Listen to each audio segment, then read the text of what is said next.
کھانے پہ فاتحہ کے لیے کپڑے کا رنگ کون سا ہو، کپڑا ہو نہ ہو، یہ کچھ بھی ضروری نہیں ہے۔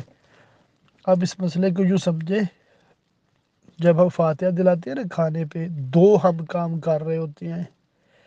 ایک ہے تلاوت قرآن، اس کا الگ سے ثواب ہے۔ دوسرا ہے کھانا کھلانا مسلمانوں کو، اس کا الگ سے ثواب ہے۔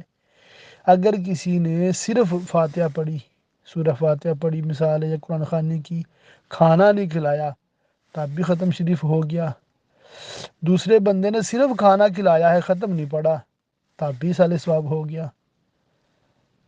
اور دونوں کو اکٹھا کر دیا ہے، نور علی نور، بہتر ہے، زیادہ ثواب ہے، ڈبل ثواب ہے۔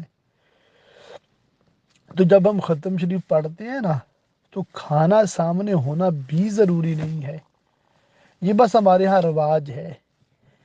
کھانا سامنے رکھ کے فاتحہ شریف پڑھی جاتی ہے، ختم پڑھا جاتا ہے، مخصوص آیات پڑھی جاتی ہیں۔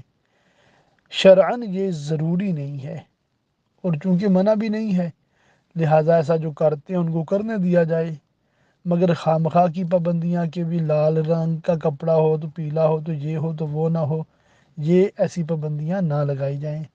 واللہ تعالی اعلم بالصواب۔